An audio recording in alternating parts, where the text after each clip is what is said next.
Itu pun Abdurrahman bin Auf radhiyallahu anhu tidak merasa sombong dengan apa yang telah dia infakkan yang begitu luar biasa banyaknya. Sampai disebutkan suatu hari dia sedang tawaf, maka dia berdoa dalam tawaf tersebut. Selama tawaf dia mengatakan, Allahumma qini syuha nafsi. Ya Allah, jagalah aku dari pelitnya jiwaku.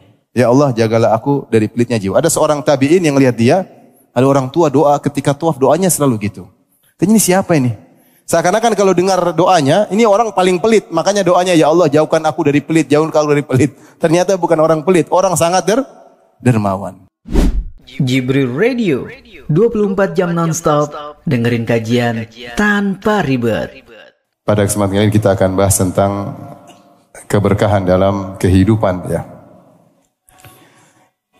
Dan keberkahan sendiri diambil dari barakah, yang barakah secara bahasa Arab kembali kepada dua makna, yaitu kathratul khair, banyaknya kebaikan, wa thubutuhu, dan tetapnya kebaikan tersebut.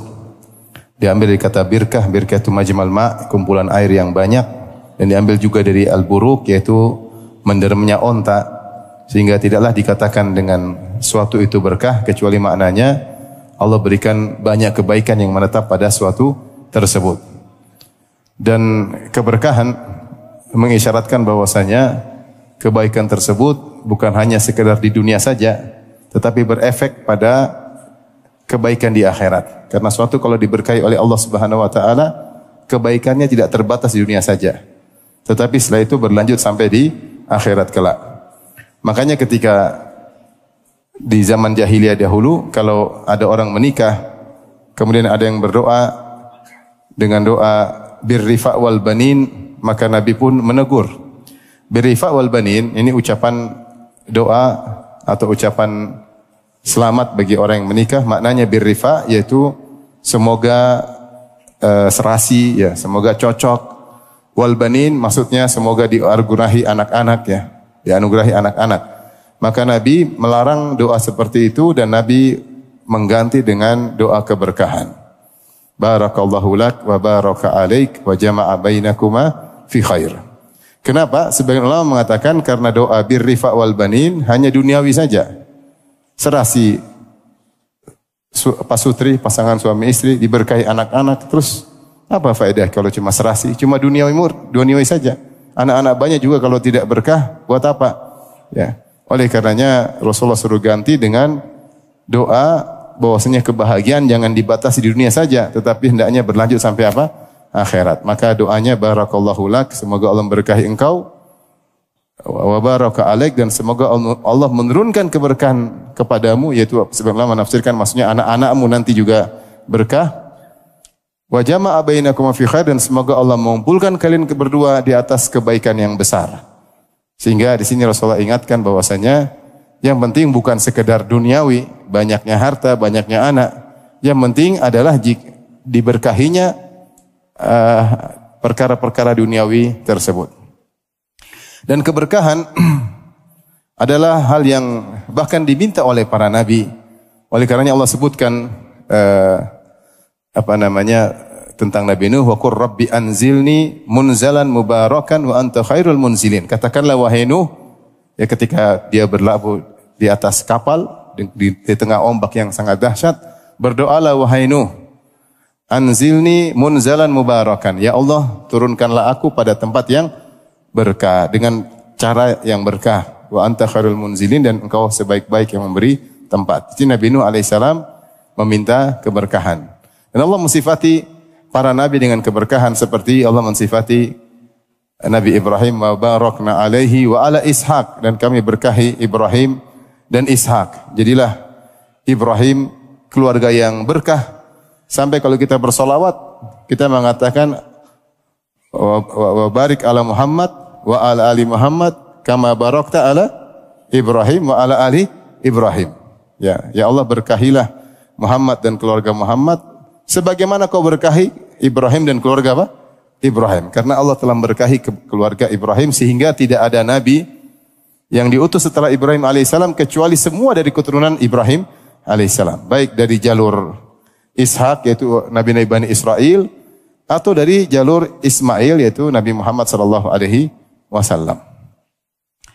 Demikian juga misalnya Nabi Isa alaihissalam ya, ketika menyebutkan tentang dirinya, kata Nabi Isa, wa ja'alani mubarakan aynama kuntu. Allah menjadikan aku berkah dimanapun aku berada. Maksudnya apa? Maksudnya sebagaimana perkataan ahli tafsir, Nabi Isa alaihissalam adalah mualliman lil khair wa qaddaan li hawaijin nas. Beliau sering mengajarkan kebaikan. Di mana-mana beliau berada, beliau selalu mengajarkan kebaikan. Sehingga dimanapun beliau berkah karena mengajarkan kebaikan. Sehingga dia dikenal dengan sang guru karena di mana-mana dia ngajarin kebaikan. Wa qaddaan li hawaijin nas, dan beliau di antara juga suka memenuhi kebutuhan manusia. Ada yang perlu dia bantu, ada yang perlu dia bantu. Itulah sifat Nabi Isa alaihissalam. Sehingga kehidupan yang seperti itu dikatakan oleh Allah dengan kehidupan yang penuh berkah. Kehidupan yang penuh berkah. Dan Rasulullah SAW mengajarkan kepada cucunya Al-Hasan, kalau kunut berdoa, Allahumma hdini fiman hadait, wa afini fiman afait, wa tawallani fiman tawalait, wa barik li fima a'tait. Di antara doa kunut, ya Allah berkahilah aku pada apa yang engkau telah berikan, engkau berikan kepada aku. Semua engkau berikan kepada aku berupa harta, berupa jabatan, berupa anak-anak, berupa istri, usaha, semuanya hendaknya diberkahi oleh Allah Subhanahu wa taala. Maka keberkahan ini suatu yang di luar nalar ya. Kalau Allah sudah tetapkan suatu berkah, maka akan datang kebaikan, dan kebaikan tersebut bukan hanya terbatas pada dunia, tapi berlanjut. Efeknya dirasakan di alam barzah dan juga di hari akhirat. Maka jangan lupa untuk sering minta diberkahi oleh Allah.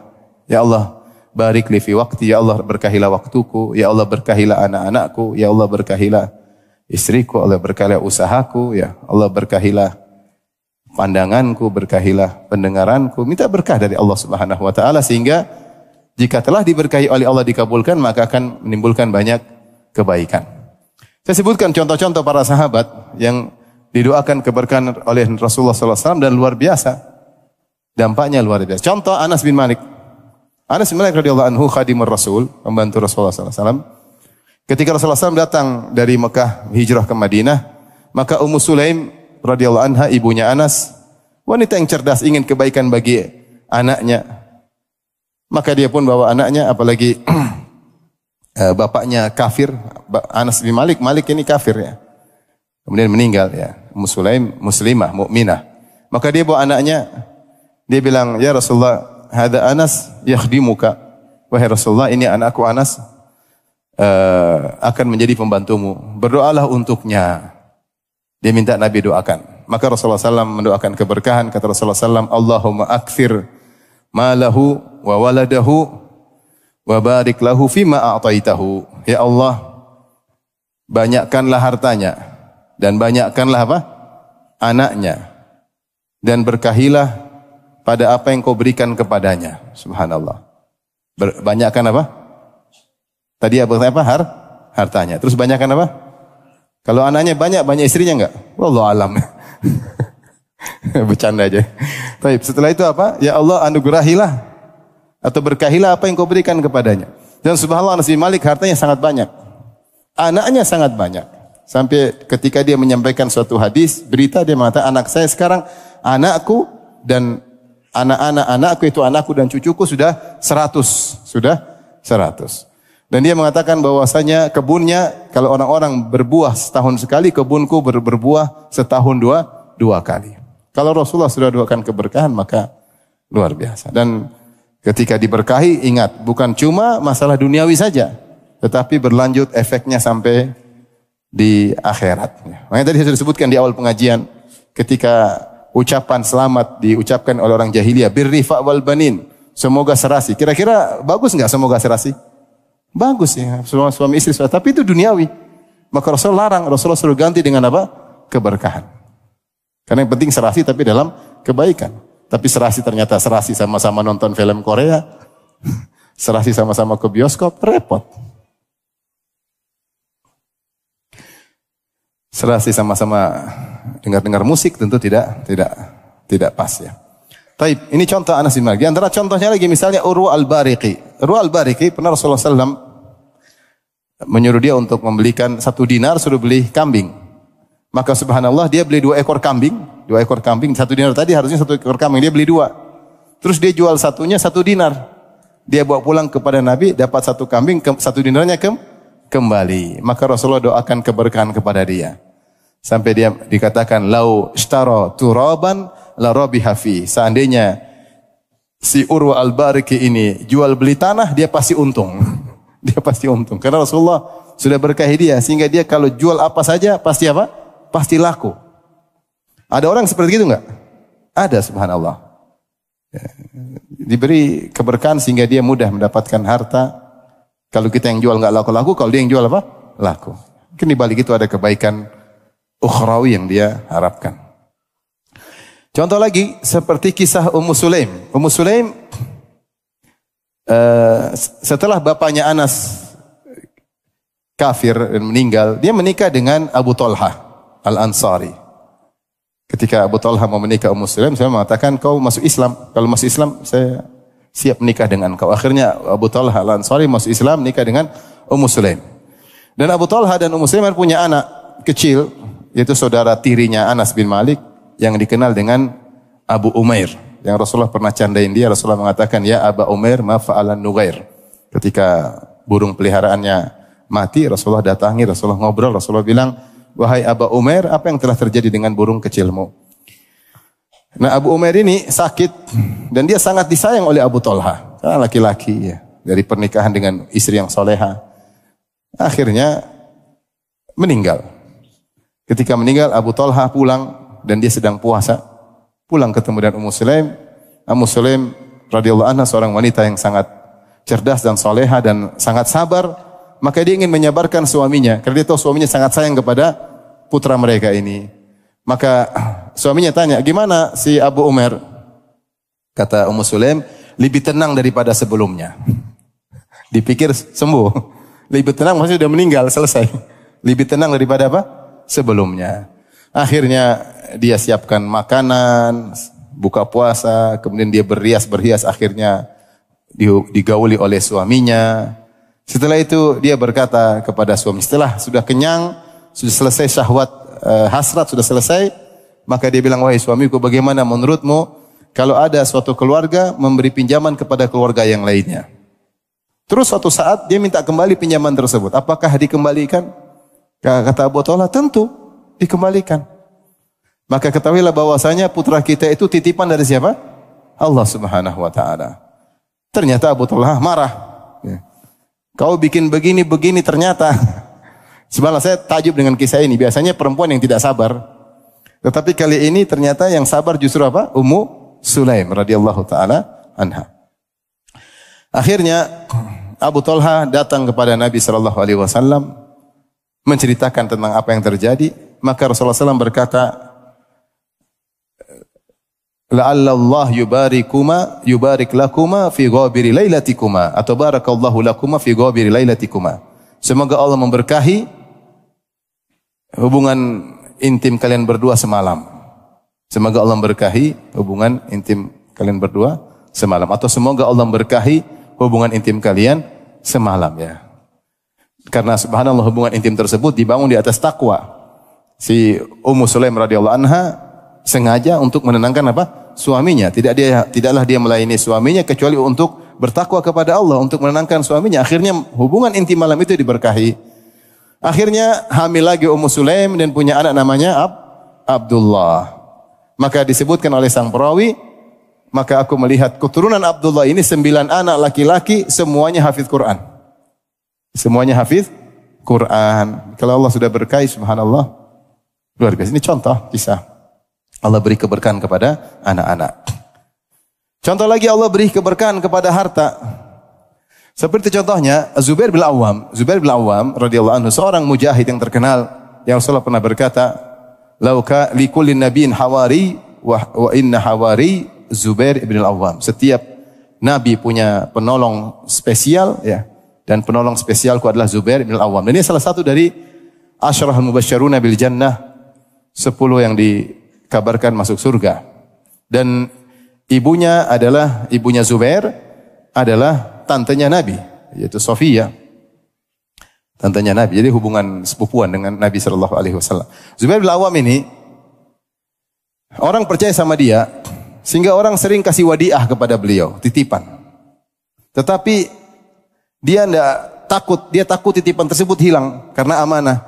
Maka supaya aman dia bilang, udahlah jangan titip sama saya. Sudah ini semua jadi hutang buat saya. Kalau hilang ya saya ganti. Sebenarnya kalau wadiah itu kan kalau titip sama seorang nitip wadiah kepada kita, kemudian ternyata kita enggak melakukan keteledoran dan barang tersebut hilang, kita enggak bertanggung jawab. Karena kita tidak teledor, kita hanya bertanggung jawab kalau kita teledor ya. Tapi dia tidak ingin repot, dia bilang udahlah semua yang kalian titip sama saya, ya, saya tidak mau jadi wadiah, hukumnya bukan wadiah tapi dain, utang bagi saya. Ya udah, nanti kalau kamu kapan tagih saya kembalikan, ya. Jadi berubah jadi milik saya. Kapan kau butuh saya akan apa? Bayar. Akhirnya utangnya bertumpuk, lama kelamaan utangnya bertumpuk sampai disebutkan, saya tadi baca biografinya, sekitar 2 juta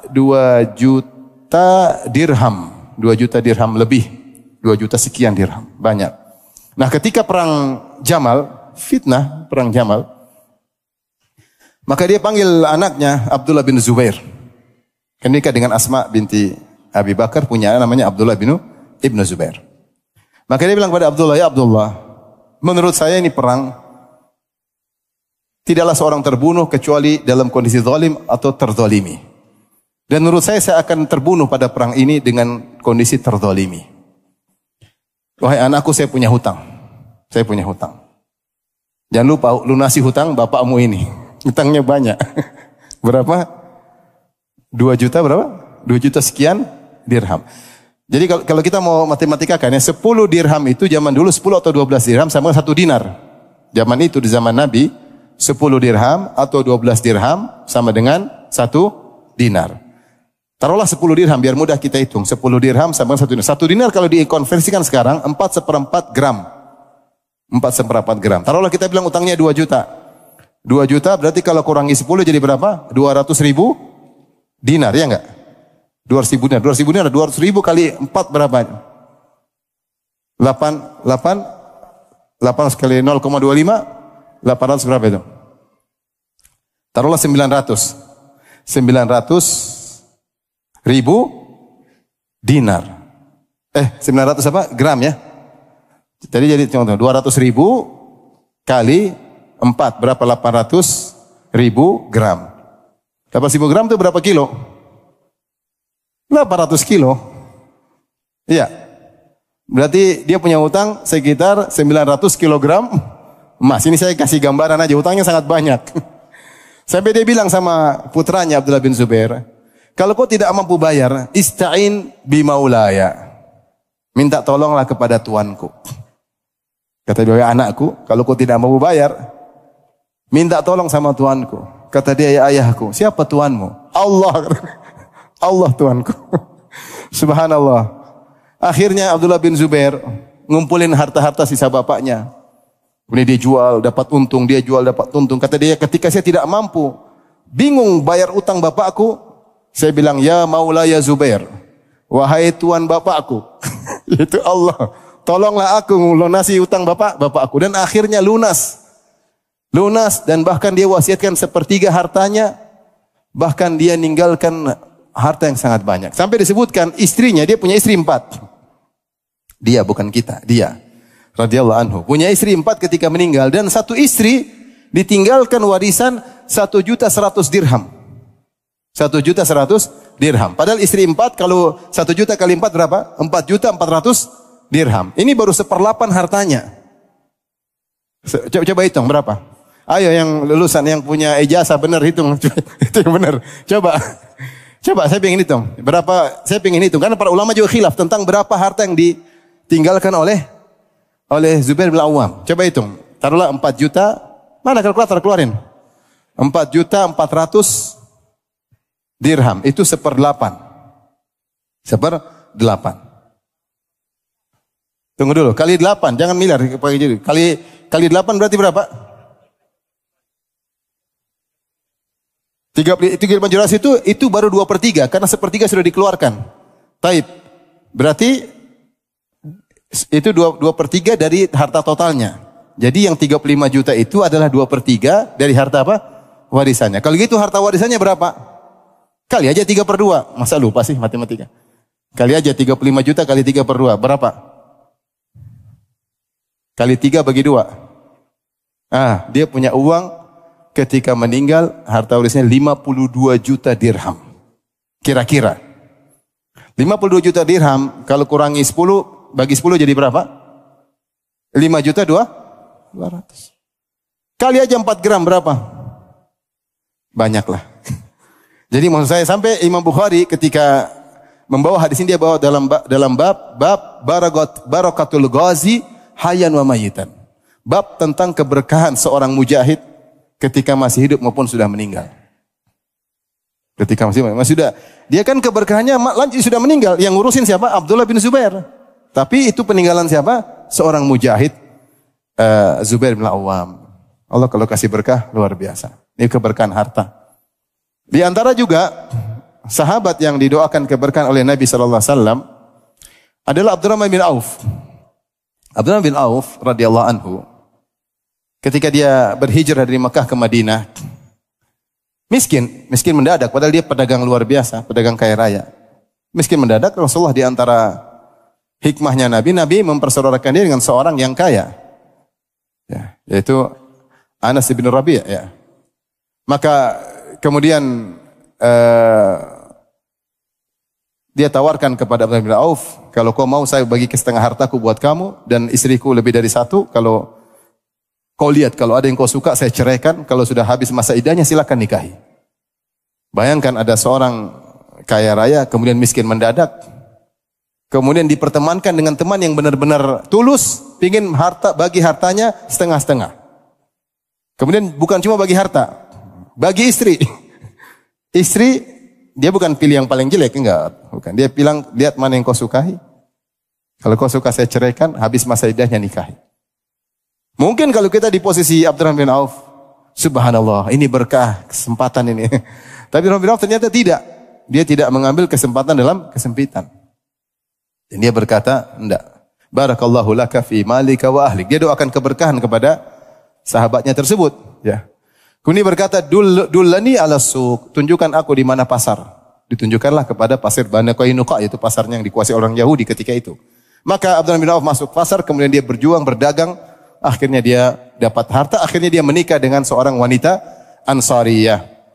Lewatlah di depan Nabi melihat ada seperti bekas minyak wangi. Kalau minyak wangi dahulu, lelaki minyak wanginya tidak berwarna, tapi aromanya tajam. Kalau wanita, aroma parfum perempuan di zaman itu berwarna tapi aromanya tidak tajam. Nah, kok ada warna parfum perempuan di bajunya Abdurrahman?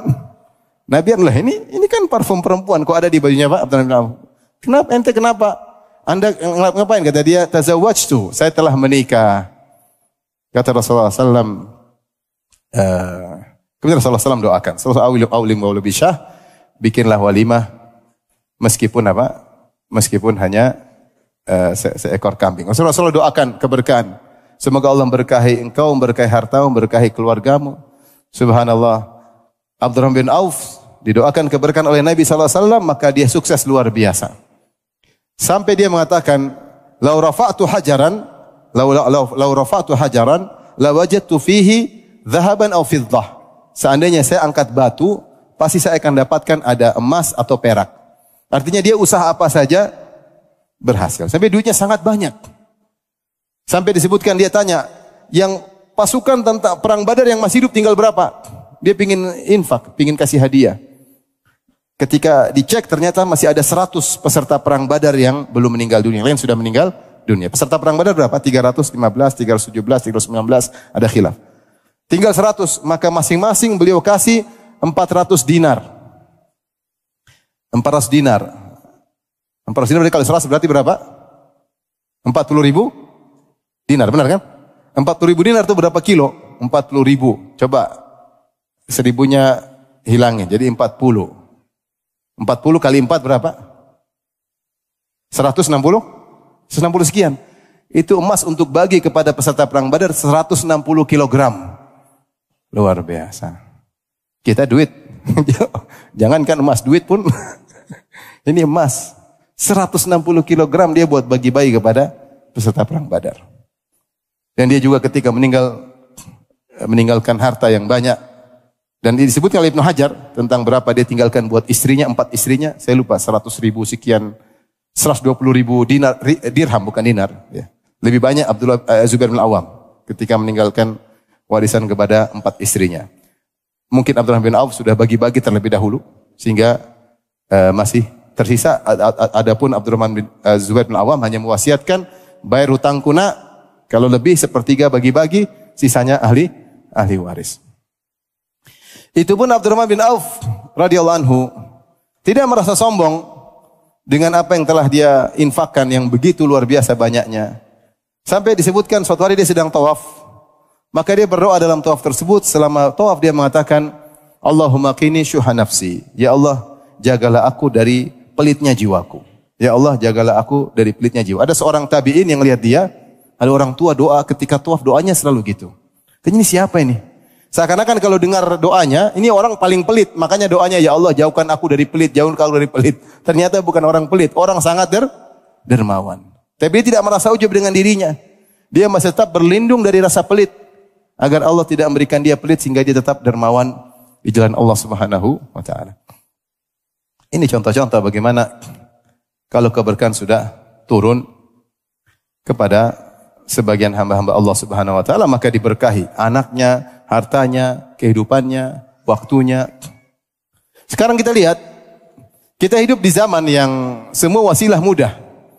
Wasilah untuk transportasi mudah, wasilah berkomunikasi mudah. Artinya kalau kita mau pikir kita hemat waktu sangat mudah. Karena semua wasilah sarana telah terpenuhi. Ya. Sekarang banyak kemudahan. Tetapi banyak orang yang mengeluh hilangnya keberkahan. Orang datang, ya Allah, anak banyak tapi enggak ada yang nurut, suruh semua bandel, keberkahan anak hilang. Satu datang lagi lapor ustadz istri, wah, enggak ada berkahnya, minta nuntut terus, minta beli ini, minta beli anu, ngomel mulu. Enggak berkah, istri enggak berkah. Uang kadang enggak berkah, uang banyak tapi entah saya buat apa. Tahu-tahu entah ini enggak ada wakaf, enggak ada bangun masjid, enggak ada uang miliaran tapi enggak ada masjid dibangun, enggak ada pondok dibantu, uang kemana enggak tahu. Jadi enggak ada berkahnya. Kadang sampai orang punya uang banyak, dia cuma jadi tugasnya penjaga uang. Kadang dia tidak manfaatkan, dia tunggu sampai tugas dia menjadi penjaga uangnya yang terbaik sampai dia mati. Tugas penjaga doang. Sudah mati selesai. Uangnya diwariskan kepada ahli warisnya. Tugas dia apa? Sebagai penjaga hartanya. Penjaga yang amanah. Dia enggak mau orang lain yang jaga, dia mau jaga sendiri. Tapi tidak berkah. Hanya memperbanyak hisabnya pada hari kiamat kelak. Karena dia akan ditanya oleh Allah kemana uang tersebut dia gunakan. Ada orang harta banyak tapi tidak ada keberkahan. Kita sendiri merasakan, atau sebagian kita, waktu enggak berkah, waktu habis. Tahu-tahu sudah minggu depan, tahu-tahu sudah minggu depan, tahu-tahu sudah bulan depan. Terus apa yang sudah kita lakukan dari amal soleh? Mengoptimalkan waktu tersebut. Ini repot ya. Kalau kita bandingkan dengan kaum salafus soleh terdahulu, luar biasa ya.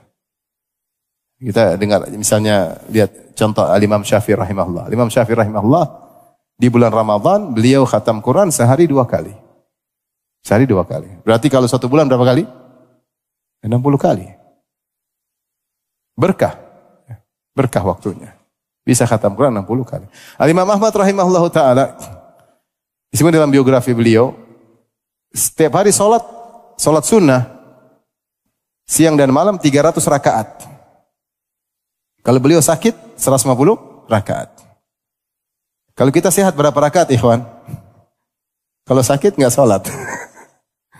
Subhanallah. Enggak salat sunnah, capek, alasan. Imam Ahmad luar biasa, berkah waktu. Al-Imam Ibnu Taimiyah rahimahullah ta'ala, kata Ibnu Al-Qayyim rahimahullah, Ibnu Taimiyah menulis satu buku yang mungkin ditulis oleh orang lain satu pekan. Bagaimana kuat ilmunya sehingga kalau dia sudah nulis, waktunya luar biasa. Dia tulis akidah wasitiyah fi qa'dah wahidah. Satu kali duduk dia nulis akidah wasitiyah yang sekarang orang syarah berjilid-jilid. Antara asar dan maghrib. Kenapa? Karena keluasan ilmunya. Al-Imam Taimiyah rahimahullahu ta'ala. Sampai lihat keberkahan ilmunya. Saya waktu nulis risalah, tesis saya tentang ilmu Ibnu Taimiyah, sudah ada sekitar 180 karya ilmiah tentang Ibnu Taimiyah sebelum saya. Itu saya majukan judul sekitar tahun 2006 atau 2007. Ketika itu belum seperti sekarang ada YouTube, ada informasi yang masuk kepada saya, sudah ada sekitar 187 kalau nggak salah risalah ilmiah, tesis atau disertasi tentang ilmu Ibnu Taimiyah. Sudah 180. Itu tahun 2006 atau 2007, sekarang sudah tahun 2005. Dan risalah tentang Ibnu Taimiyah masih terus. Ilmunya sangat luas tentang fikihnya, tentang ijtihadnya, tentang akidahnya, tentang bantahannya, tentang akhlaknya, tentang amalan-amalan hati yang beliau jelaskan. Banyak sekali tentang jihadnya, tentang macam-macam. Masya Allah kasih keberkahan. An-Nawawi rahimahullah meninggal masih termasuk muda, 45 tahun atau sekitar umur segitu. Tapi lihat bagaimana buku yang beliau tinggalkan. Luar biasa ya. Jadi kalau kita lihat orang dahulu, waktu mereka berkah dengan seadanya fasilitas, tapi berkah umur mereka, berkah waktu mereka. Dan keberkahan tadi saya katakan berlanjut. Ini masalahnya kita bicara kebahagiaan yang berlanjut di alam barzah dan juga alam akhirat. Nah sekarang bagaimana dengan kita? Kita sendiri, wallahu alam ya, banyak waktu terbuang, banyak celetehan yang diucapkan, terlalu banyak komentar yang tidak ada faedahnya. Banyak energi yang dikeluarkan, keringat keluar bercucuran entah buat apa. Kalau Al-Ghazali rahimahullah dalam kitabnya Ihya Ulumuddin, dia berkata, siapa yang di dunia sering berkeringat karena Allah Subhanahu wa taala, dia berkeringat karena Allah Subhanahu wa taala, entah haji, entah umrah, entah berdakwah, entah berjihad, entah dalam rangka silaturahmi, entah dalam rangka membantu orang susah. Dia berkeringat karena Allah. Niscaya pada hari kiamat kelak, ketika matahari jaraknya 1 mil, dia tidak akan banyak berkeringat. Tapi keringatnya karena Allah. Nah sekarang, kadang-kadang seorang berkeringat bukan karena Allah. Capek sana, capek sini, hanya buang-buang umur, buang-buang usia. Oleh karenanya, pada kesempatan kali ini, kita sama-sama membahas ya, cara-cara agar hidup kita bisa berkah, hidup kita bisa berkah. Taib, saya akan sebutkan beberapa hal yang bisa menjadikan hidup kita berkah. Yang pertama, ikhwan dan akhwat yang rahmati Allah Subhanahu wa taala, keberkahan itu kuncinya adalah takwa. Kuncinya adalah takwa. Kalau semua ada sentuhan takwa, niscaya ada keberkahan. Allah berfirman, walau anna ahlal qura amanu wattaqau la fatahna alaihim barakatim minas sama'i wal ard. Seandainya suatu penduduk negeri beriman dan bertakwa, la fatahna alaihim barakatim minas sama'i wal ard. Maka kami akan turunkan atau kami akan bukakan bagi mereka keberkahan-keberkahan dari langit maupun dari bumi. Ya. Kami akan turunkan keberkahan dari langit maupun dari bumi. Semuanya berkah dengan syarat beriman dan bertakwa. Makanya ketika Nabi Nuh alaihissalam menasihati kaumnya, beliau berkata tentang keberkahan. Kata Nabi Nuh alaihissalam, "Faqultu astaghfiru rabbakum innahu kana ghaffara yursilis sama 'alaikum midrara wa yumdidukum bi amwalin wa banin wa yaj'al lakum jannatin wa yaj'al lakum anhara." Aku katakan, beristighfarlah kepada Rabb kalian, niscaya Allah itu adalah Allah sangat Maha Pengampun, niscaya Allah akan turunkan hujan dari kalian, hujan yang deras, tapi hujan deras maksudnya hujan yang berkah. Dan Allah akan berikan kalian anak-anak, harta, dan Allah akan jadikan kebun-kebun dan sungai-sungai, ya. Tapi ternyata mereka tidak bertakwa. Ketika mereka tidak bertakwa, turun hujan juga enggak? Turun hujan enggak kepada kaum Nuh? Turun, tapi bukan hujan berkah. Hujan kebinasaan. Turun hujan. Sama. Tapi hujan yang membinasakan apa? Mereka. Jadi, sama yang turun hujan, satunya hujan berkah, seandainya mereka bertakwa, satunya tidak berkah karena tidak bertakwa. Maka kunci dari meraih keberkahan adalah ketakwaan. Allah juga berfirman, "Wa may yattaqillaha yaj'al lahu makhraja wa yarzuquhu min haitsu la yahtasib. Wa may yatawakkal 'ala Allahi fahuwa hasbuh." Kata Allah Subhanahu wa taala, siapa yang bertakwa kepada Allah, maka Allah akan jadikan baginya solusi. Kemudian kata Allah, "Wa yarzuquhu min haitsu la yahtasib." Dan Allah akan berikan dia rizki dari arah yang dia tidak sangka-sangka. Ini tambahan rizki dari arah yang tidak dia duga. Rizki itu ada yang kita duga, ada yang kita perkirakan. Kita masuk proyek, kita masuk perdagangan. Ada rizki yang di luar dari dugaan. Itu di antara dampak takwa, tambahan yang banyak yang berkah dari Allah Subhanahu wa taala. Jadi intinya dari semua ini agar kita bisa mendapatkan keberkahan adalah takwa. Ini secara umum. Nah, di sana ada amal-amal terperinci yang merupakan cabang dari ketakwaan. Di antara amal-amal spesial yang datang dengan dalil yang spesifik menunjukkan mendatangkan keberkahan, ditinjau dari makna keberkahan adalah tambahan. Tambahan yang diberkahi. Yaitu karena kita sudah bilang al-barakah maknanya adalah kasratul khair wa thubutuhu. Banyaknya kebaikan dan tetapnya kebaikan tersebut. Di antaranya adalah bersyukur kepada Allah Subhanahu wa taala. Ini bersyukur. Allah berfirman, la in syakartum la azidannakum. Jika kalian bersyukur, benar-benar aku akan memberi tambahan. Sampai Allah menggunakan lam taukid dan Allah menggunakan nun taukid. Yaitu sungguh-sungguh benar-benar aku akan beri tambahan. Jadi masalahnya kita kurang bersyukur. Selalu melihat ke atas. Tidak qanaah dengan apa yang Allah berikan kepada kita. Tidak mensyukuri. Padahal kalau kita bersyukur Allah akan kasih tambahan. Allah akan meskipun kita enggak minta Allah akan kasih tambahan. Karena itu suatu janji Allah otomatis. Siapa yang suka bersyukur maka Allah akan kasih apa? Tambahan keberkahan. Ya, tambahan. La in syakartum la azidannakum. Oleh karena di antara yang mengurangi keberkahan adalah suka lihat ke atas urusan dunia. Kata Nabi SAW, "Unzuru ila man huwa asfala minkum wa la tanzuru ila man fawqakum." Ya, la tanzuru ila man fawqakum walakin inzuru ila man asfala minkum fa innahu ajdaru an la tasdaru ni'matallahi alaikum. Jangan lihat ke atas urusan dunia, tapi lihat ke bawah. Kalau lihat ke bawah, kalian tidak akan meremehkan nikmat yang Allah berikan kepada kalian. Nah, kalau sudah sering ke bawah, kita akan sering bersyukur. Kalau sering bersyukur, kita akan qanaah. Kalau qanaah, Allah akan berikan apa? Tambahan. Paling tidak Allah akan berikan tambahan kebahagiaan sudah pasti. Orang yang qanaah pasti bahagia. Kata Nabi SAW, "Laisal ghina an kathratil arad, walakinnal ghina ghinan nafs." Bukanlah kekayaan dengan kekayaan aset, tetapi kekayaan yang sungguhnya adalah kekayaan jiwa. Yaitu jika seorang qanaah, maka pertama Allah kasih adalah kebahagiaan pada dirinya. Dan sungguh benar perkataan Imam Syafi'i rahimahullah ta'ala, "Idza ma kunta dza qalbin qanu'in fa anta wa malikud dunya sawa'u." Kalau kau memiliki hati yang qanaah, kau dan raja sama saja. Raja pingin harta banyak supaya dia bisa bahagia. Dia pun belum tentu qanaah. Emang setiap pejabat pasti qanaah? Belum tentu. Antum yakin semua pejabat kalau sudah dapat jabatan qanaah?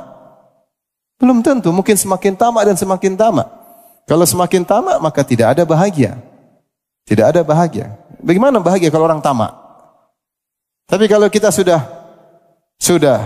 qanaah, maka kita sudah bahagia. Bahkan lebih bahagia, kebahagiaan kita mendahului kebahagiaan banyak orang. Siapa yang bisa mencapai qanaah, maka dia sudah bahagia ketika itu. Dan itulah bentuk syukur. Dan Allah akan kasih tambahan. La in syakartum la azidannakum. Kalau kalian bersyukur, maka aku akan berikan tambahan. Bismillahirrahmanirrahim. Alhamdulillah, salatu wassalamu ala Rasulillah wa ala alihi wa sahbihi wa ala. Kita lanjutkan beberapa amal soleh yang bisa mendatangkan keberkahan. Di antaranya yang sudah kita singgung dari sifat Nabi Isa alaihissalam, yaitu berusaha bermanfaat kepada siapapun yang kita temui. Kita berusaha bermanfaat bagi orang lain, ya. Karena Nabi Isa berkata, wa ja'alani mubarakan aynama kuntu. Allah menjadikan aku berkah dimanapun aku berada. Saya sudah sebutkan tafsirnya. Sebagian menafsirkan mu'alliman lil khair. Beliau selalu mengajarkan kebaikan. Dalam tafsir yang lain, qadda'an li hawaijin nas. Suka membantu keperluan orang lain. Dan Rasulullah SAW pernah memisalkan pohon korma seperti seorang mukmin. Kata Nabi SAW, inna minasyajari lama barakatuhu kabarakatil muslim. Sungguhnya ada sebuah pohon yang keberkahannya seperti keberkahan seorang muslim. Itu pohon korma disamakan dengan seorang mukmin, bukan sebaliknya, bukan mukmin yang disamakan dengan korma. Tapi pohon korma ya disamakan dengan mukmin. Dalam sebagian riwayat sebaliknya, mukmin disamakan dengan pohon korma. Kenapa? Karena dua-duanya seharusnya bermanfaat bagi siapa saja. Oleh karenanya dalam hadis kata Rasulullah SAW, mathalul mu'min mathalun nakhlah. Perumpamaan seorang mukmin seperti perumpamaan pohon korma. Ma'ataka minha nafa'ak, apapun yang datang dari pohon korma pasti bermanfaat bagimu. Dalam riwayat yang lain, ma akhadta minha min syai'in illa nafa'aka. Tidak ada satupun bagian yang kau ambil dari pohon korma kecuali bermanfaat bagimu. Dan ini benar ya.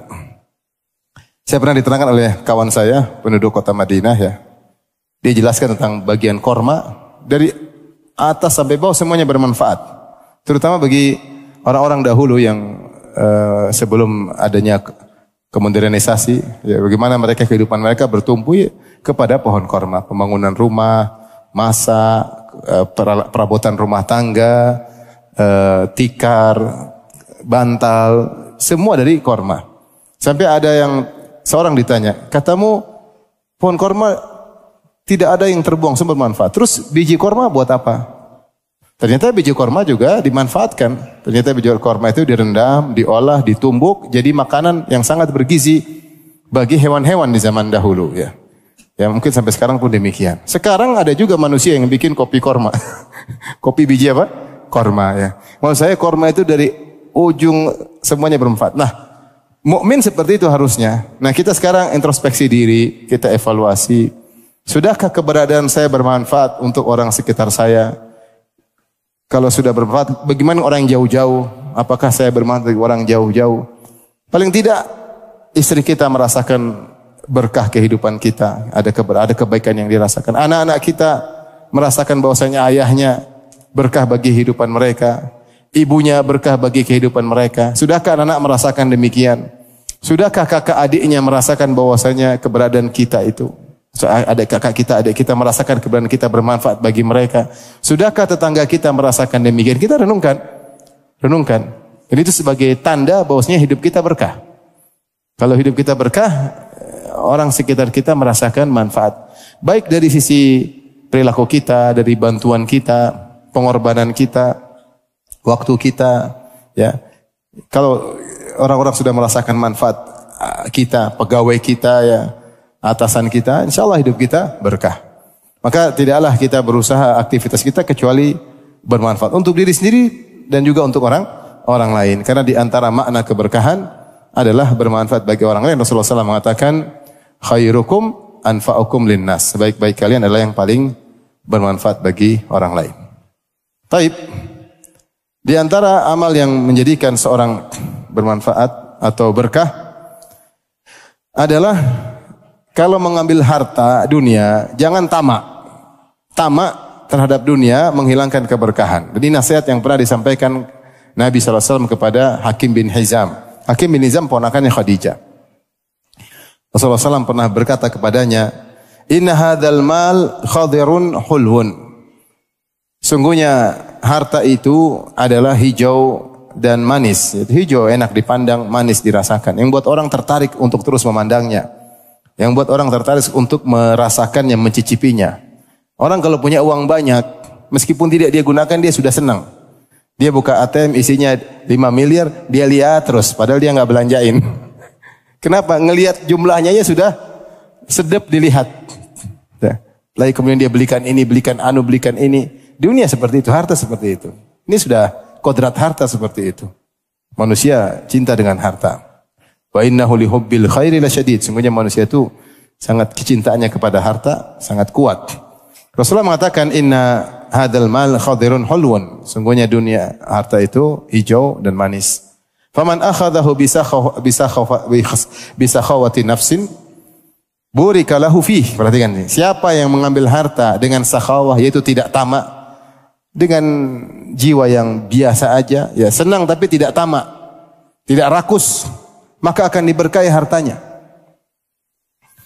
Wa man akhadahu bi israfi nafsin, dan siapa yang mengambilnya karena tamak, karena kepingin, karena mengejar, ya, lam yubarak lahu fi, maka tidak diberkahi dirinya pada harta tersebut. Wa kana kalladzi ya'kulu wa la yashba, maka jadilah dia seperti orang yang makan tapi tidak pernah kenyang.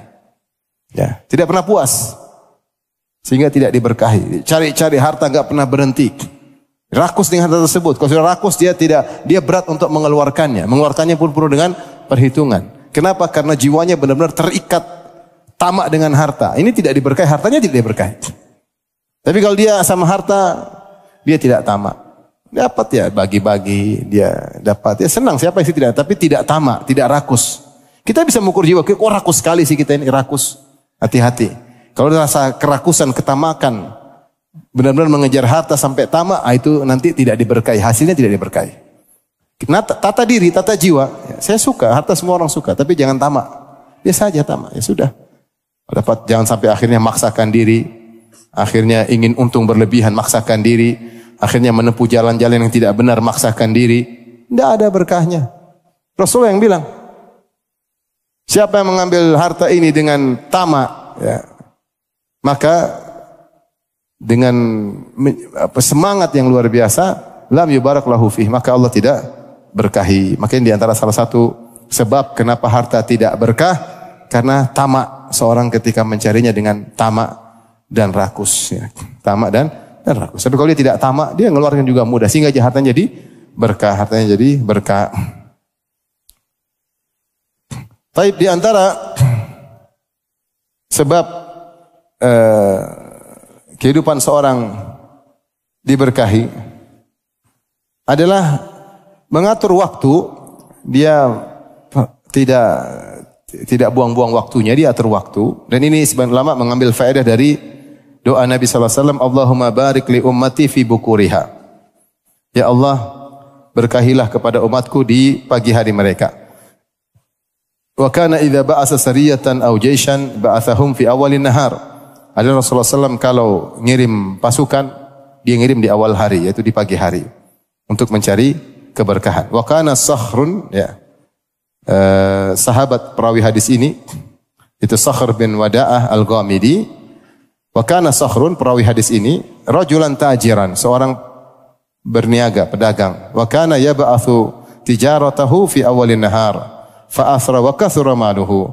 Dia mengirim perdagangannya di pagi hari, maka banyaklah hartanya, ya, dan jadilah kaya raya. Sebenarnya mengambil bahwasanya seorang berusaha mencari keberkahan di pagi hari dan menata waktunya. Jangan bermalas-malasan, nata waktu. Kita ini banyak keberkahan hilang karena kita buang-buang waktu. Saya sering menasihati diri saya pribadi, hidup ini perlu jadwal, baik urusan dunia maupun urusan akhirat. Kalau urusan dunia kita sering sesuai jadwal, urusan akhirat harus lebih. Kita punya target. Hidup ini harus ada target. Kita dagang ada target nggak? Ada target. Pagi-pagi kita kerja, persiapan atur kapan ini, kapan anu, ya. Apalagi urusan akhirat. Kalau kita nggak target, waktu kita hilang, umur kita terbuang. Kita nggak ada target baca Quran, waktu kita terbuang.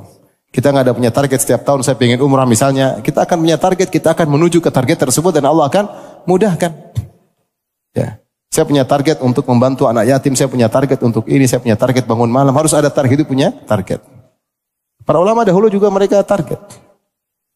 Sampai di antara mereka ada yang kemudian menulis buku. Bukunya belum selesai sudah meninggal dunia. Karena sebagian ulama yang baru saya nulis buku, ketika sakit dia nulis buku, begitu dia selesai nulis buku, dia meninggal dunia.